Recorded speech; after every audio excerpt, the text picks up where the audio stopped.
Shikha Srivastava from mathematics farm. आज हम लोग क्या पढ़ेंगे? आज हम लोग class 6 chapter 7 that is fractions में एक्सरसाइज 7.5 का क्वेश्चन नंबर 2 सॉल्व करेंगे। Question is solve. देखिए यहाँ पे आपको फ्रैक्शंस के बीच में या तो एडिशन साइन दिख रहा होगा या तो सब्ट्रैक्शन साइन दिख रहा होगा। ठीक है, तो आपको इन फ्रैक्शंस को ऐड या फिर सब्ट्रैक्ट करके सॉल्व करना है। ठीक है, चलिए सॉल्व करते हैं। ए पार्ट में देखिए 1/18 प्लस 1/18 दोनों का डिनोमिनेटर सेम है। जब डिनोमिनेटर सेम होता है तो हम उसको एज इट इज रिटेन कर लेते हैं। ठीक है, अब न्यूमरेटर में जो नंबर्स हैं वो एज इट इज लिख लिए जाएंगे जो भी साइन गिवन है उसके साथ। ठीक है, 1 प्लस 1 कितना हो जाएगा? 2/18। इन दोनों का कॉमन फैक्टर 2 है कि नहीं? तो ये 2 से सिंप्लीफाई होगा। 2 1 जा 2, 2 9 जा 18। तो इसका आंसर कितना आएगा? 1/9। नाउ बी पार्ट में देखिए 8/15 प्लस 3/15। इन दोनों फ्रैक्शंस का डिनोमिनेटर सेम है। जब डिनोमिनेटर सेम होता है तो उसको हम एज इट इज रिटेन कर लेते हैं। तो यहाँ पे होगा 15। अब न्यूमरेटर में जो नंबर है वो एज इट इज लिख लिए जाएंगे जो साइन गिवन है उसके साथ। ठीक है, तो 8 प्लस 3 11/15। ये सिंप्लीफाई नहीं होगा क्योंकि इन दोनों का कॉमन फैक्टर 1 है। तो इसका आंसर यही होगा क्या? 11/15। Now C part 7/7 minus 5/7। यहाँ पे भी डिनोमिनेटर सेम है तो हम इसको एज इट इज रिटेन कर लेंगे। अब जो न्यूमरेटर में नंबर है ये इसी साइन के साथ लिख लिया जाएगा। 7 माइनस 5, 7 में से 5 गया 2, 2/7। This is the answer. D part में भी डिनोमिनेटर सेम है तो हम उसको एज इट इज रिटेन कर लेंगे। अब न्यूमरेटर में जो नंबर है वो जो भी साइन गिवन है उसके साथ लिख लिया जाएगा। तो 1 प्लस 21 कितना हो जाएगा? 22/22। ये सिंप्लीफाई होगा। 21 1 जा 21, 21 1 जा 21। ठीक है, इसका आंसर कितना आएगा? 1। ई पार्ट 12/15 माइनस 12/15। डिनोमिनेटर सेम है तो एज इट इज रिटेन हो जाएगा। अब न्यूमरेटर में जो नंबर है वो उसी साइन के साथ लिख लिया जाएगा। ठीक है, तो 12 में से 7 गया 5 एंड डिनोमिनेटर में है 15। इन दोनों का कॉमन फैक्टर 5 है तो 5 से सिंप्लीफाई होगा। 5 1 जा 5, 5 3 जा 15। आंसर कितना आएगा? 1/3। This is the answer. F part 5/8 plus 3/8।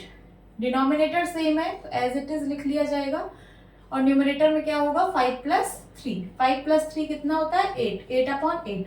ये सिंप्लीफाई होके कितना हो जाएगा? 1।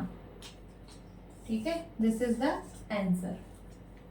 जी पार्ट में है 1 माइनस 2/3। 1 माइनस 2/3 ये जो ब्रैकेट में गिवन है ये आपको हिंट गिवन है कि आप 1 को 3/3 लिख सकते हैं क्योंकि इसका डिनोमिनेटर 3 है तो इसका भी डिनोमिनेटर 3 होने के लिए हम इसको 3/3 लिखेंगे 1 को। ठीक है, तो यहाँ मैं लिख रही हूँ 1 की जगह 3/3। यहाँ पे हिंट दे रखा है एंड माइनस 2/3। डिनोमिनेटर सेम है तो 3 ही होगा और न्यूमरेटर में क्या होगा? 3 माइनस 2। 3 में से 2 गया 1/3।